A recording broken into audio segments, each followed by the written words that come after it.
Si la muerte de un ser amado es triste y doloroso, es más triste y doloroso la muerte de una mujer mexicana que se pudo haber salvado.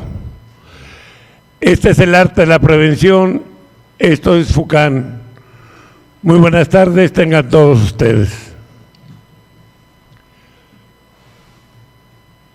Doctora, mucho gusto verla. FUCAN es una asociación civil sin fines de lucro fundada en el año 2000 con un gran mexicano que era el licenciado Juan Sánchez Navarro, y la fundación llevaba en esa época el nombre de su esposa Teresa Arredo de Sánchez Navarro. En el año 2005, gracias a la amable gestión del entonces jefe de gobierno de la Ciudad de México, el licenciado Andrés López Obrador, nos dona el inmueble que hasta hoy, el día de hoy, estamos ocupando. FUCAN atiende el 21% de los casos de cáncer de mama del esquema conocido anteriormente como el Seguro Popular. Se espera que en el año 2019 se atiendan en FUCAN 1,400 nuevos casos de cáncer de mama. Tenemos a 9,353 pacientes activos con póliza vigente.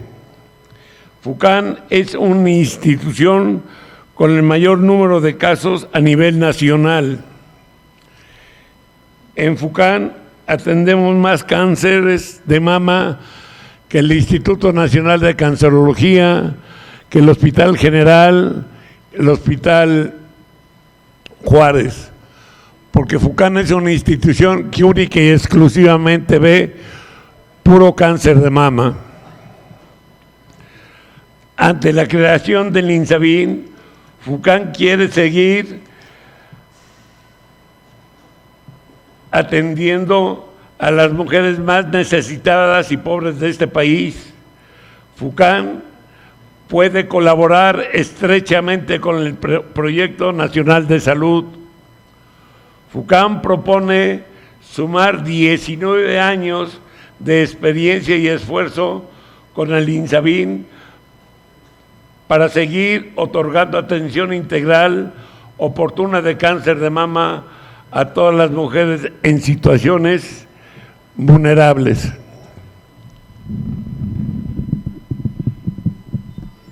Gracias. En FUCAN, en un solo espacio, se atiende desde la mastografía de pesquisa, estudios complementarios, se hacen biopsias por estereotaxia o mamotón para mandarlo a patología para que nos den el nombre y el apellido de esa lesión. Posteriormente, la paciente pasa a una sesión conjunta con 20 médicos oncólogos para determinar si se hace quimio, radio, hormonoterapia o cirugía. Nunca en FUCAN, contadas excepciones, se hacen los diagnósticos en una sala de operaciones. La paciente entra ya con su diagnóstico preciso. FUCAN ofrece trabajar de la mano con el INSABIN, articulando un esquema exitoso y de resultados concretos a nivel nacional, desarrollando centros de especialización que podrían ser centros regionales de cáncer de mama, sobre todo en Tabasco, en el Centro Regional de Cáncer de Mama y en Baja California. En la actualidad, FUCAN tiene un centro en Oaxaca, se está construyendo un centro en Morelos y empezamos a construir otro centro en Chiapas, en San Cristóbal de las Casas. El principal logro desde el año 8 al 19, ofrecemos en una sola instalación, como se lo comenté anteriormente, la detección oportuna, diagnóstico y tratamiento completo del cáncer de mama, sobre todo a las mujeres más vulnerables y que no tengan acceso a los servicios de salud, que no sean derechohabientes de ninguna institución gubernamental. También ofrece sin costo algunos valoraciones dentales, nutricional, cardiología, fisioterapia, psicología, pláticas, cursos y talleres de apoyo a pacientes, así como los cuidados paliativos. Con las unidades móviles realizamos mastografías en las zonas más pobres y marginadas del país. Para FUCAM es precisamente la detección oportuna el programa EJE, mediante el cual se encuentran más casos de etapas tempranas, y esto significa una probabilidad mayor de vida.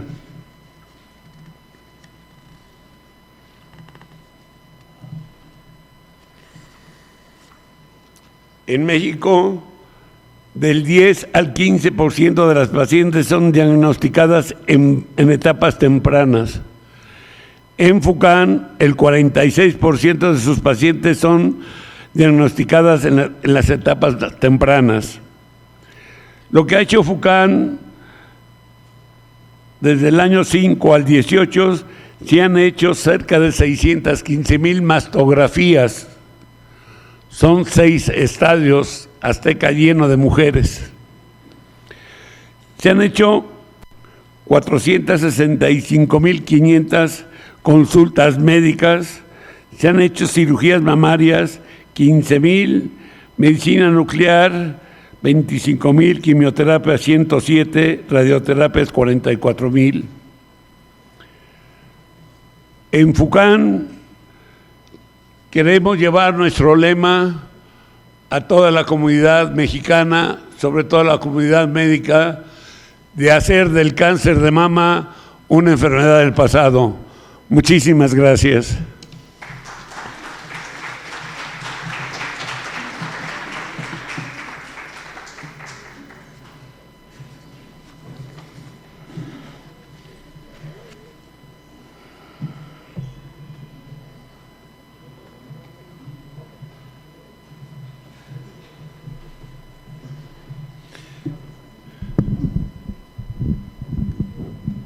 Muchas gracias al doctor Guisa. Precisamente una de las finalidades de la Fundación es disminuir en lo posible el cáncer de mama. Difícilmente lo vamos a poder hacer algo del pasado, pero bueno, se intentará, doctor. Nada parece ser imposible hoy día. Sin embargo, yo todavía tengo mis dudas y mis reservas. Quiero presentarles al doctor Carlos Domínguez Reyes, quien es el director general de FUCAM. Él es médico cirujano, egresado de la Facultad de Medicina de la UNAM, y médico oncólogo, egresado de este hospital, 20 de noviembre. Actualmente es médico adscrito en este hospital, 20 de noviembre. Y él nos va a abordar una problemática muy específica de la cual tenemos varios componentes hoy en día. Entonces, por favor, doctor, si usted tan gentil, le escuchamos. Bienvenido.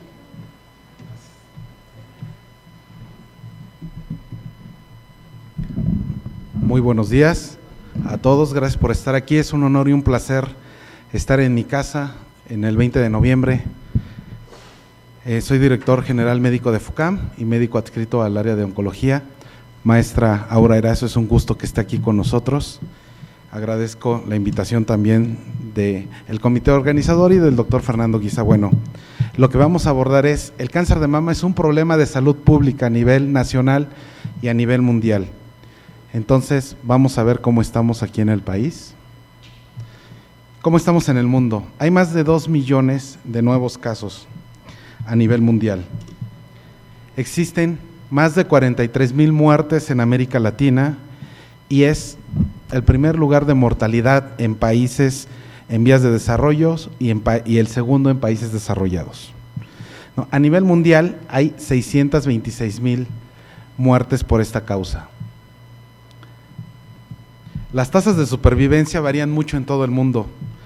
Pueden ser desde el 80% en países desarrollados hasta 60% en los países de ingresos, como el nuestro, como México. Esto quiere decir que el 60% de nuestras pacientes con cáncer de mama sobreviven, pero en los países de un nivel menor que el nuestro, como algunos países africanos, algunos latinoamericanos, la sobrevida es menor al 40% de esta enfermedad. En México es la primera causa de muerte por cáncer en la mujer mexicana desde el 2006, en que desplazó al cáncer cervicouterino. El cáncer cervicouterino era la primera causa, pero gracias al estudio de Papanicolau se ha podido bajar la mortalidad hasta en un 30%. Ahora el cáncer de mama es el reto, aunque el cáncer cervicouterino también sigue siendo un reto. Las estadísticas en nuestro país son muy difíciles de realizar. Nuestra institución tiene un buen sistema de estadística, pero sin embargo es un foco muy pequeño de la población de México. El doctor Moar se está dando la tarea de hacer el Registro Nacional del Cáncer, lo que todavía no es un hecho, pero bueno, hay un observatorio mundial global que se llama Globocan, auspiciado por la Organización Mundial de la Salud, donde revisan la mortalidad de todos los países. La mortalidad de nuestro país es de 27,000 nuevos casos al año. Es la octava causa general de muerte en la mujer mexicana. La primera causa de muerte en la mujer mexicana general, antes eran enfermedades, cardiovasculares, pero ahora es diabetes mellitus, es la enfermedad, la principal causa que mata a nuestras mujeres. A los hombres todavía son las enfermedades cardiovasculares, y el cáncer está en el octavo lugar. Existen 6,884 muertes en nuestro país. El 21% de todas las muertes de cáncer de mama registradas en el mundo son atribuibles al consumo de alcohol, a la actividad física, al sedentarismo. Tenemos varios factores de riesgo para cáncer de mama. La mayor parte de los tumores de cáncer de mama son receptores hormonales positivos. Eso quiere decir que los tumores se alimentan de hormonas. Entonces, si tenemos que un periodo estrogénico alto o largo, más bien dicho, es un factor de riesgo, por ejemplo, si la mujer empieza a menstruar antes de los 12 años y termina de menstruar después de los 52 años, es un periodo de 40 años de exposición a estrógenos y a hormonas. Entonces, esto es un factor de riesgo para cáncer de mama. La obesidad, la grasa de las mujeres produce hormonas. Entonces, muchas de las pacientes nos dicen, bueno, doctor, usted me está diciendo que para el tratamiento de cáncer de mama me va a dar una pastilla que me bloquea las hormonas, pero yo ya tengo 60 años, mis ovarios ya no están funcionando. Lo que pasa es que hay un cambio muy interesante cuando la mujer entra al síndrome climatérico y a la menopausia, en donde hay un cambio de los ovarios, se empieza a producir otra hormona de la grasa de las mujeres, que es estrona, y eso se aromatiza y le sirve como un cambio para preparar el cuerpo hacia la menopausia, evitar infartos, descalcificaciones, etcétera, etcétera. Entonces, en ese sentido, la grasa de las mujeres sigue produciendo más hormonas en conjunto con los ovarios. Ese es otro factor de riesgo identificado. Un tercer factor de riesgo identificado es la edad. Las mujeres que no han tenido un hijo antes de los 30 años de edad tienen factor de riesgo para cáncer de mama. La pregunta es, ¿por qué ha aumentado el cáncer de mama? Bueno, las mujeres son profesionistas, las mujeres se están desarrollando cada vez más, entonces tener un hijo a edades más tempranas es más difícil en su desarrollo profesional, y lo que ha pasado es que han postergado el nacimiento de su primer hijo, y esto ha sido un factor de riesgo para cáncer de mama. Esto también aunado a la falta de lactancia materna por el mismo motivo, ¿no? Cada vez más vemos la mamila, los biberones, etcétera, etcétera. Entonces, bueno, también el alcohol, tomar más de 5 gramos al día es un factor identificado de cáncer de mama, y bueno, la falta de actividad física y el sedentarismo, por las causas que les había mencionado, el sedentarismo. Sabemos que si encontramos el cáncer de mama en una etapa temprana, es curable. En una etapa 0, como la llamamos in situ, cuando el tumor está encapsulado, cuando no se toca cuando se puede ver en la mastografía un grupo de microcalcificaciones muy pequeñas que a veces son menores a 1 centímetro o una lesión de 3 milímetros por ultrasonido, es muy probable que sea un tumor encapsulado, un tumor in situ, que sea cáncer, pero con el tratamiento oncológico adecuado la sobrevida se acerca al 100%. Si encontramos a las mujeres, es el gran reto en esta etapa, podríamos salvar muchas vidas. Como lo decía el doctor Guisa hace un momento, la mastografía es el arma principal que tenemos para la detección de cáncer de mama. ¿A quién le va a dar cáncer de mama? No lo sabemos. Incluso las mujeres que tienen un factor de riesgo, que otro factor importante es que haya familiares, madre, hermanas o abuelas con cáncer de mama, no sabemos si les va a dar o no. El 60% de las mujeres que actualmente tienen cáncer de mama no tienen ningún factor de riesgo identificable. Todo lo que les dije no tiene ninguno y tienen cáncer de mama. Entonces necesitamos realizar la mastografía. La mastografía es efectiva cuando se hace de la forma que se tiene que hacer, con un equipo adecuado, con el personal entrenado, con alguien que la sepa leer, y no es nada más ahí porque ya hicimos la mastografía. Ahora hacer la biopsia, hay que tener equipos, hay que tener personal entrenado. Y luego de la biopsia tenemos que evitar el retardo de nuestras instituciones en la atención, porque ya tiene la biopsia y de repente la ven en el IMSS en 6 meses y a lo mejor en el ISSSTE en 4, pero ya cambió de estadio y ya no estamos hablando de una etapa 0. Conforme van aumentando las etapas, va aumentando la mortalidad. Aquí es casi del 100% en la etapa 1 hasta el 98%, etapa 2 90%, las etapas 3, que es la mayor parte de las mujeres en México, se encuentran en esta etapa. Ya la sobrevida baja hasta el 70%, y en las etapas 4, que es cuando la enfermedad ya se fue a otros lados, al hueso, al cerebro, etcétera, etcétera, la sobrevida es del 22%. ¿Qué hemos encontrado? Que la edad de presentación del cáncer de mama regularmente en los países anglosajones, en los países europeos, es a los 64 años de edad, pero paradójicamente en nuestro país se encuentra 10 años antes. El pico de cáncer de mama en países desarrollados, europeos y anglosajones, de 64 años. En nuestro país es a los 51 años de edad. Por eso recomendamos que la mastografía se empiece a hacer 10 años antes. En Europa se recomienda a los 50 años, por ejemplo. En México la recomendamos ya a partir de los 40 años de edad. La norma oficial mexicana marca que hay que hacer la mastografía de los 40 a los 69 años de edad, bianual, cada 2 años. Nosotros en FUCAM la recomendamos una vez al año, a partir de los 40 años y de por vida, ¿no? Y bueno, obviamente la edad es un factor de riesgo que afecta a la sobrevida. ¿Por qué? Porque antes la sobrevida era menor, ahora es mayor en nuestro país. Bueno, ¿por qué aumentan los casos? ¿Por qué tenemos tantos casos de cáncer de mama? Doctor, oiga, veo mucho cáncer. Antes lo veíamos lejos, pero ahora la vecina tiene cáncer, las familias siente la población que está aumentando el cáncer y es una realidad. ¿Por qué? Pues porque la población está viviendo más.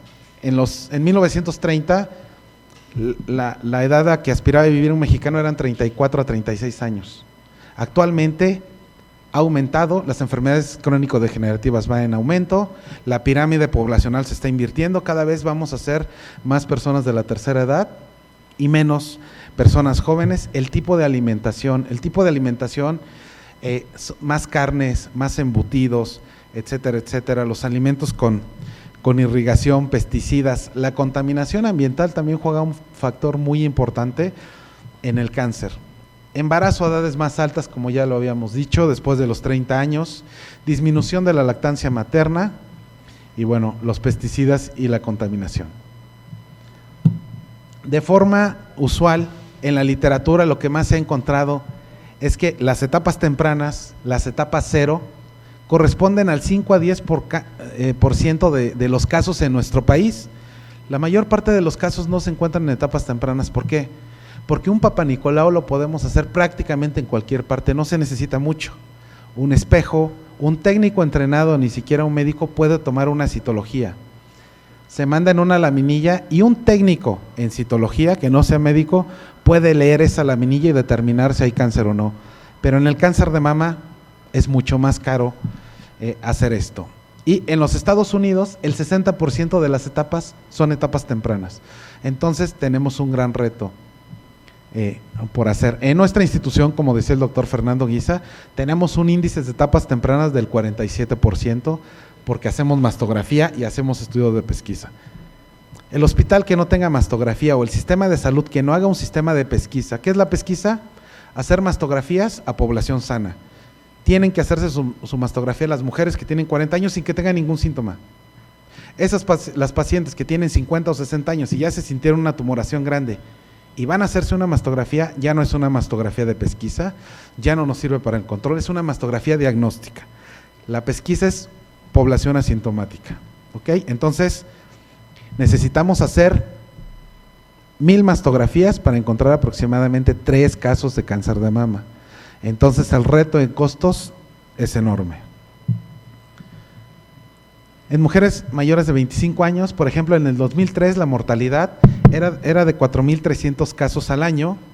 Si esto lo dividimos entre un año, que son 365 días, había una muerte aproximadamente cada 2 horas. Para el 2016 la mortalidad aumentó, 6.252 mujeres, y lo dividimos ya, nos dan 17 muertes al día. La tasa de muerte aumentó de 12 a 17 mujeres, aproximadamente 1.4 mujeres cada 2 horas, ¿no? Pero por ahí le redondean a 2 mujeres cada 2 horas.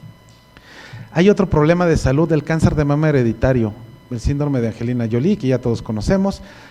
Han proliferado muchas fundaciones en donde hacen estudios genéticos de BRCA, pero le dicen a la paciente, ok, ya estás mutada, pero el tratamiento es costoso. Hay que quitar los 2 pechos, hay que hacer reconstrucción, la tiene que ver el genetista, la tiene que ver el psico-oncólogo, ¿no? La edad de riesgo por cáncer de mama a los 70 años con pacientes que están mutadas, que tienen un síndrome hereditario, es aproximadamente del 60%, ¿no? Y bueno, el riesgo global de las mujeres que tienen mutación es hasta del 3% por año. Cada año tienen 3% extra que la población de generar cáncer de mama.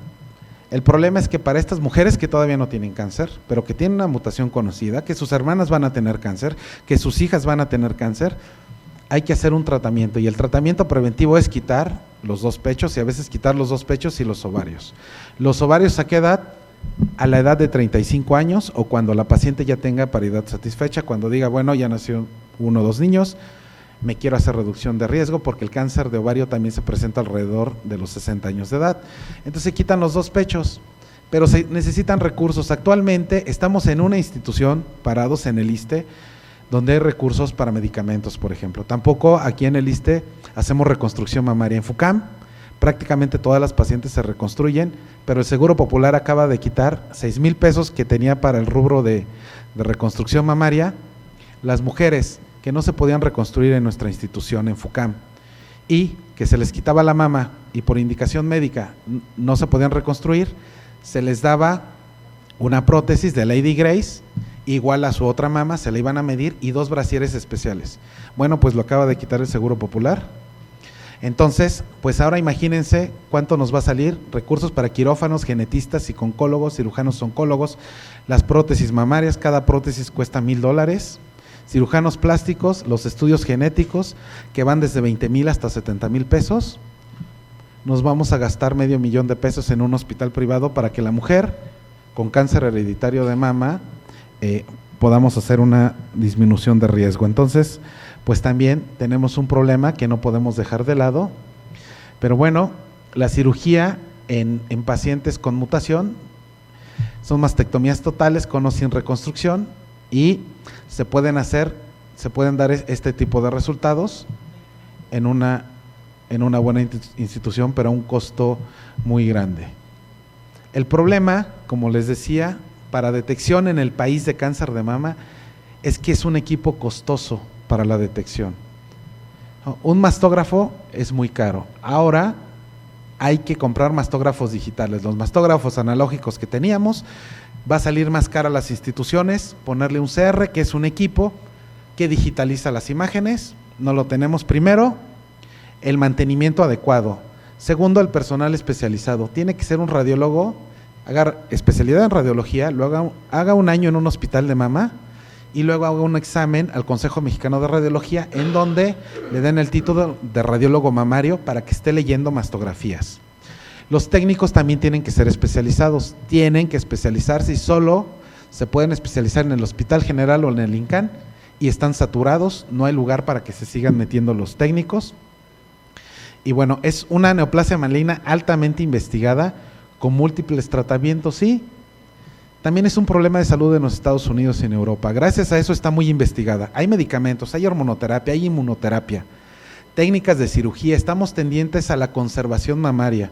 Nosotros en FUCAM hacemos radioterapia intraoperatoria, que en la misma cirugía se da la radiación 20 minutos y la paciente sale con todo el tratamiento, en vez de operarla e ir a 25 sesiones de radioterapia de lunes a viernes, por ejemplo. Y bueno, también esto es un problema en las instituciones de salud, la tendencia a conservación del órgano. ¿Por qué? Porque toda cirugía de mama que sea conservadora, que no se quite toda la glándula mamaria, debe recibir radioterapia. ¿Por qué? Se quita el tumor, pero se tiene que esterilizar el resto del tejido mamario. ¿Y qué pasa? Estamos saturados de turnos de radioterapia. En el IMSS, en el ISSSTE, en la Secretaría de Salud, porque radiamos colon, cabeza y cuello, todos. Entonces, en muchas instituciones hay una realidad que es, ¿sabes qué? Le vamos a andar haciendo conservación mamaria, no tenemos turnos para radioterapia, se tiene que radiar antes de 6 meses, nos va a recaer a todas mastectomía. Entran, sean o no candidatas a conservar la mama, a todas se les hace mastectomía, se quita la glándula y así ya no van a recibir radioterapia. Este también es un problema. Entonces, estamos tendiendo a conservar el órgano, pero tenemos un servicio de radioterapia saturado. En el país hay pocos centros de radioterapia, casi todo está centralizado. Los radiooncólogos son escasos. Un radiooncólogo para manejar un equipo de radioterapia sale y se están peleando al médico, ¿no? Muchos de nosotros salimos a buscar trabajo y tocar puertas, pero ellos en los estados les dan trabajo y les ofrecen bases. Entonces, bueno, también es un problema de salud la tendencia a la conservación del órgano por la radioterapia. Y bueno, esta es una tabla donde les ejemplifico lo que les dije, la mortalidad en hombres y la mortalidad en mujeres, diabetes y la octava causa es muerte por cáncer de mama. Hay una organización donde en los foros hablamos de cómo hacer, pero no hemos encontrado la fórmula para poder atacar el cáncer de mama. Influye todo, influye la economía, necesitamos recursos. Y necesitamos tener buenos trabajos, que nuestros trabajos estén cerca de nuestra familia, estén bien remunerados, buena educación, buena prevención, etcétera, etcétera. Entre el nivel de educación de la población aumente, se van a empezar a preocupar más por su salud. Es un todo, no es nada más comprar mastógrafos. En México se gasta el 2.3% del PIB en pensiones, por ejemplo. En Italia se gasta el 16% del Producto Interno Bruto. El Producto Interno Bruto es todo lo que genera el país. Pero ¿por qué México, teniendo más población, gasta menos en Producto Interno Bruto en pensiones que Italia? Porque en México menos del 50% de los adultos mayores reciben pensión.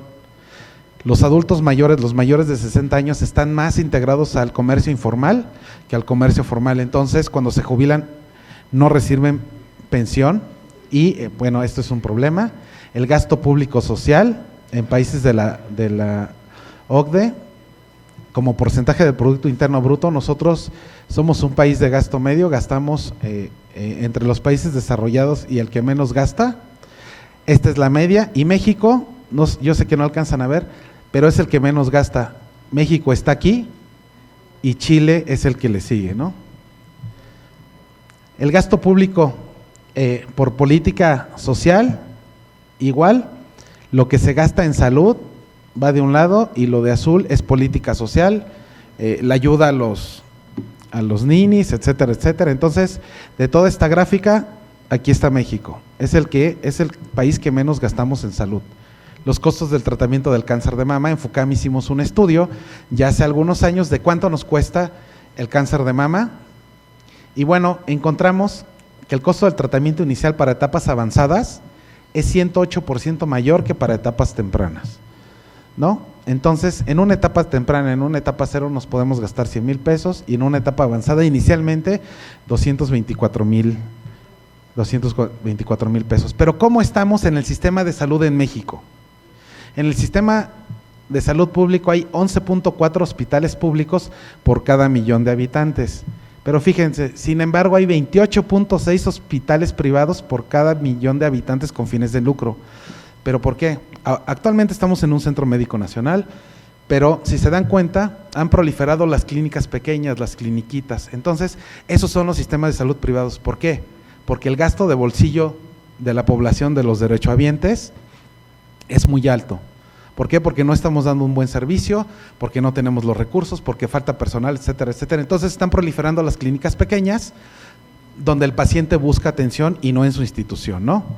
Y bueno, el 29% del total de las camas es en hospitales privados, pero sin embargo, aquí no se ve, pero el mayor número de quirófanos está en los hospitales privados. Hay más quirófanos privados, porque a lo mejor en la clínica de Texcoco, en una cliniqueta privada, tienen un quirófano. En 3 calles más adelante de Texcoco hay una clínica con 2 quirófanos, etcétera, etcétera. ¿Por qué? Por el retraso en la atención quirúrgica. Entonces, hay mucho más quirófanos en la institución privada que en la institución pública. Y eso no puede ser. Actualmente somos 119 millones de mexicanos, 51.2 mujeres, el resto varones. La esperanza de vida en 1930 era de 34 años, en el 2008, 75 años. Están saliendo algunas publicaciones de la OCDE que actualmente, no sé si es por lo que está pasando en el país, la violencia, pero bueno, nos están bajando a 72 años, ¿no? Tenemos un sistema de salud fragmentado, el ISSSTE, pues bueno, da servicio a los trabajadores del Estado, el IMSS a los que no son del Estado. Sin embargo, empezamos al revés. Primero se tiene que proteger a la población más débil y vulnerable, ¿no? Y hasta después nació el Seguro Popular, que ya está por desaparecer. Tenemos el problema del aumento en las enfermedades crónicas degenerativas. Y bueno, desgraciadamente, no es el mismo tratamiento, No es el mismo tratamiento en el Hospital General de México, que en el 20 de noviembre, que en el siglo XXI y que en el Hospital Central Militar. El equipo varía mucho. El cuadro básico de medicamentos que tiene el IMSS es muy distinto al ISSSTE. El que tiene la Secretaría de Salud es muy distinto. Nosotros estamos en un lugar privilegiado porque tenemos compra de medicamentos. Podemos comprar medicamentos que no están en el cuadro básico aquí en esta institución para nuestros pacientes.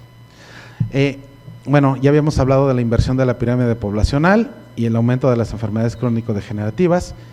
Y bueno, hablábamos del reto de la mastografía. Sabemos que necesitamos 1000 mastografías para encontrar 3 casos de cáncer de mama, ¿no? Y todo lo que se necesitaba. Bueno, pues está demostrado que si la cobertura de mastografía es del 70% o más en un país, se puede disminuir la mortalidad en 20 a 30%. Entonces, ese es nuestro reto, ¿no? Y bueno, se necesitan entre 345 y 400 mastografías para detectar un caso de cáncer. Los recursos son limitados, ya hablamos de la biopsia. Muchas veces la paciente no se toca la lesión, pero tiene microcalcificaciones. Va a la institución, no sirve el equipo, no lo tienen, está de vacaciones el radiólogo, etcétera, etcétera, o no lo hay. Entonces, la paciente no tiene a dónde ir y una biopsia en un hospital privado por mammotome, por microcalcificaciones, sale arriba de 20,000 pesos. Entonces, bueno, esto nos va a generar un retardo en el tratamiento. La autoexploración mamaria. La Organización Mundial de la Salud nos dice que no hay datos acerca del efecto del cribado mediante la exploración mamaria. ¿Qué quiere decir esto? Que autoexplorarse no funciona como método de screening, de detección. No, ¿por qué? Porque los médicos, hablamos de médicos de primer contacto, muchas veces hay lesiones grandes y no la detectan. Una mujer sin experiencia menos la va a detectar. Entonces, para lo que sirve, según la Organización Mundial de la Salud, esta práctica empodera a las mujeres y las responsabiliza sobre su salud. Hacer que se autoexploren no va a hacer que detectemos la enfermedad como se debiera, pero sí va a hacer que la mujer crea conciencia. En los países de América Latina lo que estamos haciendo es que se autoexploren, pero para evitar que lleguen en etapas muy avanzadas, pero aún así esto pues no se ha podido lograr. Y nuestro reto es el grupo blanco del programa de tamizajes.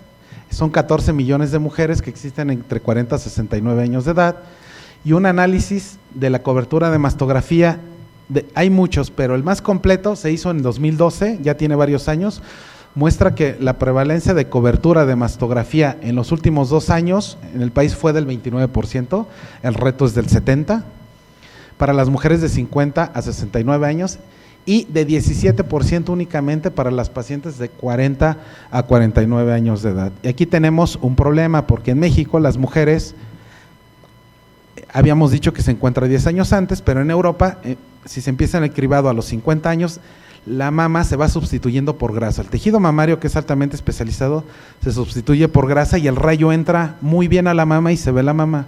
Pero en la mujer mexicana, como empezamos a los 40 años, el tejido es más denso. Entonces, muchas de estas mujeres se les tiene que realizar ultrasonido, ¿no?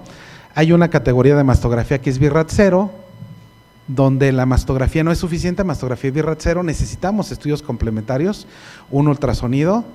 El estándar de calidad es del 7% de BI-RADS 0, en nuestro país se va hasta 30% por la densidad mamaria. ¿Qué quiere decir? Que necesitamos también hacer ultrasonido mamario aunado a la mastografía. Y bueno, no sé cómo le regreso, aquí está. Bueno, los mastógrafos a nivel nacional, en un estudio que se hizo, en un censo, de Cenetec, existen 689 mastógrafos en unidades públicas en el 2014, hay más en unidades privadas y el 6.1% de estos mastógrafos corresponden únicamente a unidades móviles y el 29%, prácticamente el 30% de estos mastógrafos se encuentran ubicados en la Ciudad de México. Hay estados que solo tienen un mastógrafo, pero bueno, ¿cuál es la recomendación? Doctor, ¿cómo se va a autoexplorar mi hija? ¿Cómo le vamos a recomendar a nuestras pacientes que se autoexploren si tienen duda? Bueno, examen físico a partir de los 20 años de edad, exploración 7 días después del periodo menstrual, una vez al mes nada más. Examen clínico a partir de los 25 años, ultrasonido y revisión por un médico de forma anual. Y empezar a realizar la mastografía de los 40 a 69 años. Esto es lo que dice la norma oficial mexicana, cada 2 años. Ya quedamos que a partir de los 40, cada año. Y la norma oficial mexicana dice que en mujeres mayores de 70 años la mastografía se realiza bajo indicación médica ante antecedentes heredofamiliares de cáncer de mama. Entonces, en teoría, si una mujer de 71 años de edad o de 70 años se acerca a un mastógrafo de la Secretaría de Salud, no le hacen la mastografía. En FUCAM sí se las hacemos, o en el camión que estuvo aquí afuera el 21 de octubre, sí se las hacen. Bueno, el estudio no se recomienda en mujeres mayores de 40 años. ¿Por qué? Por lo que decíamos, la mama es densa, todavía no se sustituye por grasa, entonces hacer una mastografía antes de los 40 años, se va a ver la imagen blanca, nos va a dar toda la radiación y no nos va a dar beneficio. Entonces solo es bajo indicación médica de que haya alguna lesión palpable, etcétera, etcétera. Antes de esta edad podemos hacer un ultrasonido. Y en la norma oficial mexicana, la exploración a mujeres embarazadas no está establecido, no dice nada de cómo se debe revisar o cada cuánto a una mujer embarazada, ¿no? Que eso también es un problema para los médicos de primer contacto. Esta es una foto de pacientes reales en nuestra institución en FUCAM. Tendemos a la conservación mamaria, se hacen técnicas de cirugías oncoplásticas, tenemos también para el cáncer de mama que tener un personal altamente especializado que pueda hacer técnicas que se hacen en otros países, radioterapia intraoperatoria, cirugía oncoplástica de mama, aquí está el tumor y muchas veces estéticamente queda mejor que cuando que antes de tener cáncer la paciente. Pero ¿qué implica esto? También es aumento en los costos porque si quitamos una mama, hacemos mastectomía, un cirujano oncólogo en 1 hora hace una mastectomía radical. Pero ¿qué pasa aquí? Tenemos que tener más cuidado, tenemos que mandar la pieza a transoperatorio, nos tienen que decir a cuántos centímetros está el borde, si tenemos que ampliar, si no tenemos que ampliar, y tenemos que simetrizar la otra mama porque lo que le da la característica a la mama es el complejo areola-pezón. Entonces, si solo operamos una mama van a quedar muy asimétricas, entonces la característica es muy importante. También en mujeres con mamas pequeñas se puede hacer cirugía conservadora y mediante técnicas oncoplásticas pueden quedar muy simétricas las mamas, pero esto aumenta los costos, aumenta el costo en el quirófano y aumenta el tiempo. Si nos tardamos 1 hora en una mastectomía, nos tardamos 3 en una cirugía oncoplástica, entonces también esto es un problema y muchos pues no lo hacen por tiempo. Medicamentos de alto costo. Actualmente hay muchos hay muchos tratamientos, anticuerpos monoclonales, inmunoterapia, escuchamos que hay un avance, pero esto es caro. La Secretaría de Salud y el Seguro Popular no los contemplan. En el ISSSTE, en pacientes seleccionados, o si se piden, se tiene derecho a este tipo de medicamentos. Un ejemplo, la hormonoterapia. La hormonoterapia puede ser el tamoxifeno, que todavía es útil, es un medicamento que cuesta 30 pesos la caja y trae 30 tabletas, ¿no? Pero si compramos otro medicamento que también es hormonoterapia, el palbociclib, que va asociado con un medicamento que cuesta 2,700, que es el letrozol, el palbociclib cuesta 72,000 pesos, una caja con 30 tabletas mensuales. Entonces, hay de costos a costos. Este medicamento, el Perjeta, que tiene trastuzumab con pertuzumab, en la farmacia San Pablo lo encuentran en 95,000 pesos la dosis y se tienen que aplicar 19 dosis de este medicamento. Entonces, vamos a empezar a pensar en números y a echarle costos, porque una quimioterapia clásica en el FUCAM nos cuesta 6,000 pesos, pero es la misma quimioterapia para todos. Actualmente el tratamiento de cáncer de mama está muy individualizado, pero tenemos este reto, los medicamentos de alto costo, a la que muy poco porcentaje de nuestras mujeres tiene acceso. La radioterapia también son equipos de alto costo, en venta y mantenimiento $4 millones, un equipo chino. Bien, son escasos en el país, no hay radiooncólogos, los que existen se encuentran saturados, nosotros estamos saturados en el servicio de radioterapia, pero es primordial para conservación mamaria. Me atrevo a decir que el acelerador que tenemos en FUCAM, un tomoterapia de última generación, es el único en el país que está destinado únicamente para tratamiento de cáncer de mama. Estamos dando 60 tratamientos diarios y también el equipo ya está saturado. Y bueno, nuestro reto es la detección oportuna, hay que invertir en mastografías, es el lema de nuestra fundación. Un hospital que no tiene estudios de pesquisa, que no tiene mastografías, que no tiene unidades móviles, le van a llegar los pacientes en etapas avanzadas. Si nosotros las detectamos con mastografías, tenemos el reto de que tenemos que cubrir al 70% de la población y bueno, el cáncer es un enemigo formidable y despiadado porque no hace simbiosis con el huésped, lo único que trata de hacer es matarnos. Es para lo único que sirve el cáncer y vive para matar y no le importa morir, ¿sí? Y bueno, siempre hay que sospechar ante la duda, cualquier tumoración, cualquier bolita y bueno, el mensaje que les quiero dejar y mis conclusiones son que hay que ir a hacerse una mastografía de forma anual a partir de los 40 años de edad. Muchas gracias por su atención.